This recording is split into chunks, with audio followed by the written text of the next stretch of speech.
तो तुम्हें अपने दिमाग को डिसेक्चुअलाइज करना है, यानी कि तुम्हें वो सारे के सारे सेक्सुअल थॉट निकालने हैं जो तुम्हें हर बार रोकते हैं।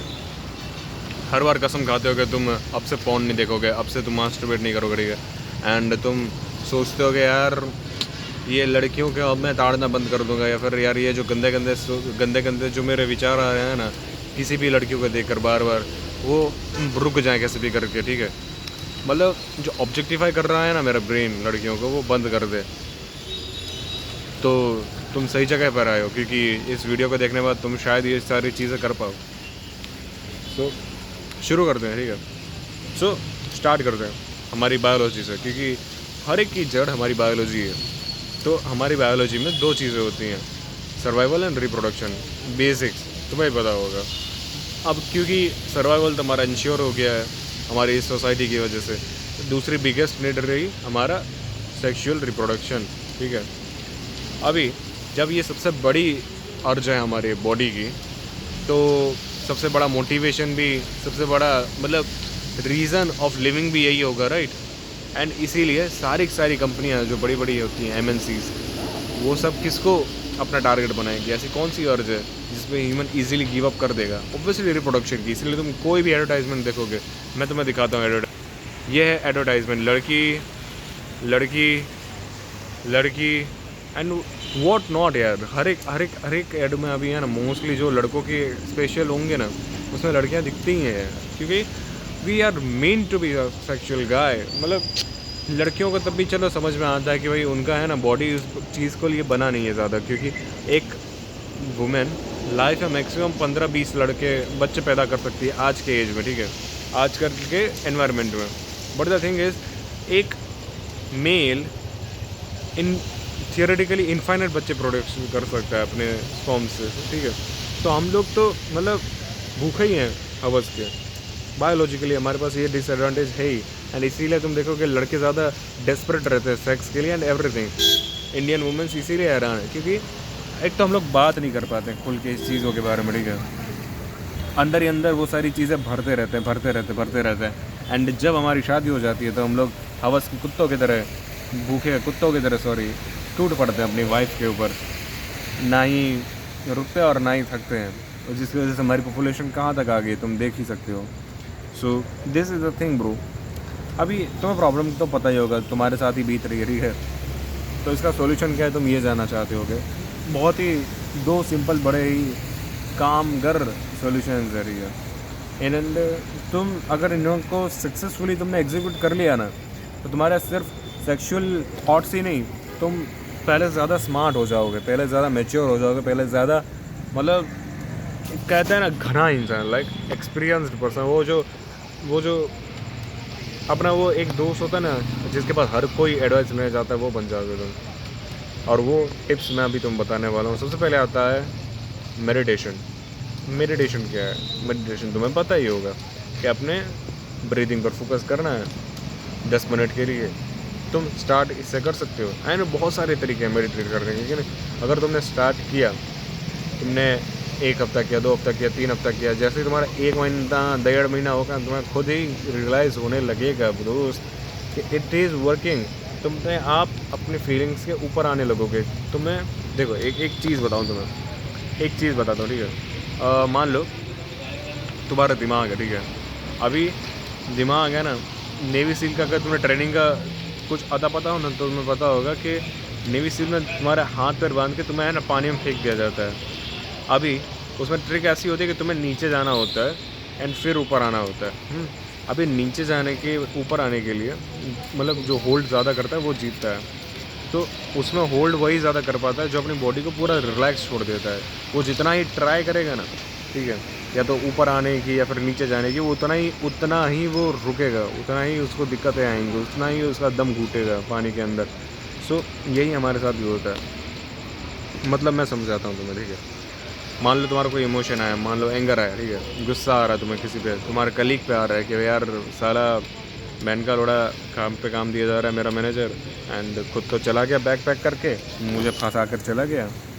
अब तुम क्या करोगे कि अभी तुम काम भी वैसा ही करके दोगे उसको, एंड फिर अगले दिन वो आएगा, मान लो उसको कोई इमरजेंसी भी थी, फिर भी उसने देखा कि यार तुमने एक दिन भी सही से मतलब काम नहीं किया, तो उसको गुस्सा आएगा, फिर वो तुम्हें कुछ देगा उल्टा सीधा, फिर तुम कुछ उसको उल्टा सीधा दोगे, फिर चीज़ें जाके कंपाउंड होंगी।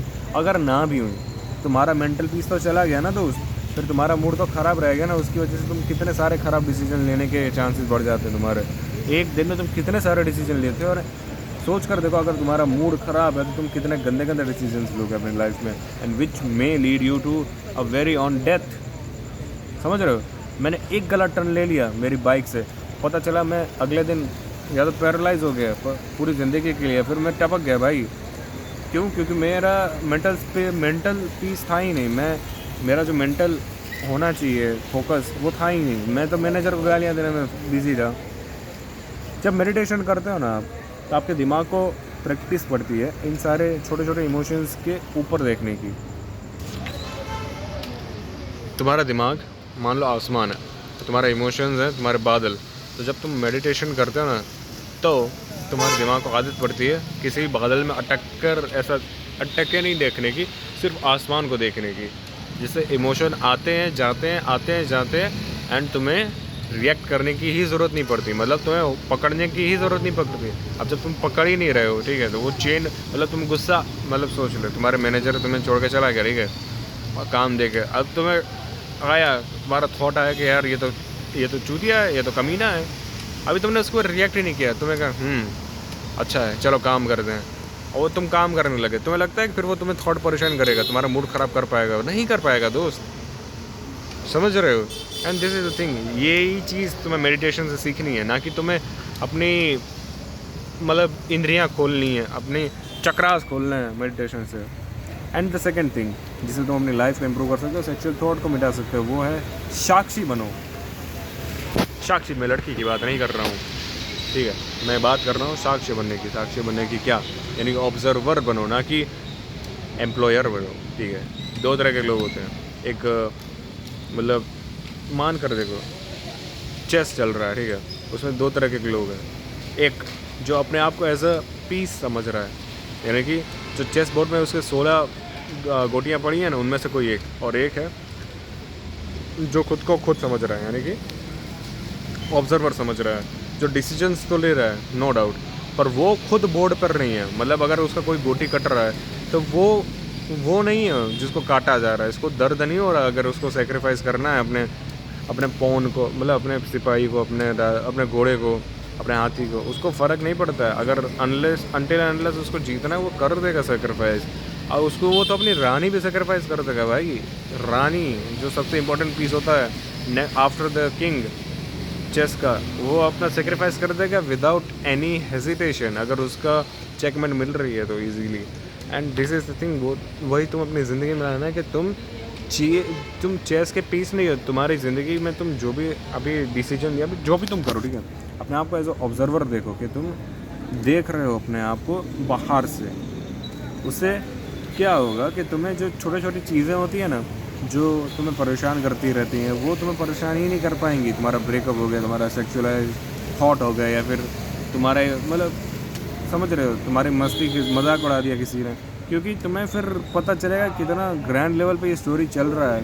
And this is not just a single piece of the story, it is तुम देखने ट्राई तो करो पूरी स्टोरी कहाँ जा रही है, एंड देन डिसीजन लो। एंड ये साइंटिफिकली प्रूवन है कि ये मेथड तुम्हारे कॉग्निटिव एरिया को इम्प्रूव करता है, तुम्हारे ब्रेन के, तुम्हारे ग्रे मैटर बढ़ाता है, जो तुम्हारी एंजाइटी एंड डिप्रेशन स्ट्रेस का जो दिमाग का हिस्सा होता है उसको कम करता है। तो तुम सोच कर देखो तुमने कितनी मेंटल प्रॉब्लम्स को बीट कर दिया सिर्फ एक चीज़ अप्लाई करने से, वो बनना है ऑब्जर्वर। तुम्हें बस अपने दुनिया का वो बन जाना है। वो कौन होते हैं मार्वल में, व्हाटएवर, तुम्हें अपनी दुनिया का बन जाना है, ठीक, observer. And that is it.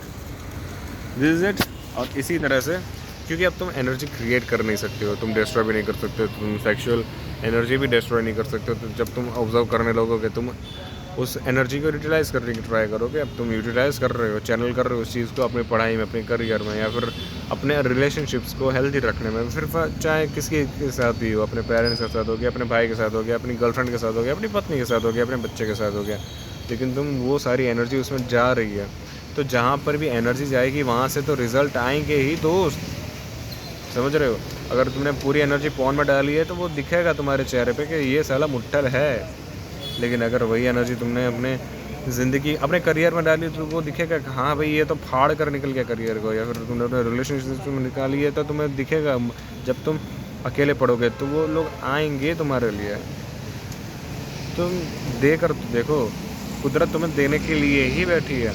कुदरत तो चाहती है कि तुम इस लायक बनो कि वो तुम्हें कुछ दे सके, लेकिन तुम इस लायक नहीं बन रहे हो। तो अब बनकर दिखाओ ना कुदरत को, उनको भी प्राउड फील हो अपने क्रिएशन के ऊपर, ऐसा कुछ करके दिखाओ। And that is it bro. शुभ रात्रि। Thanks for watching.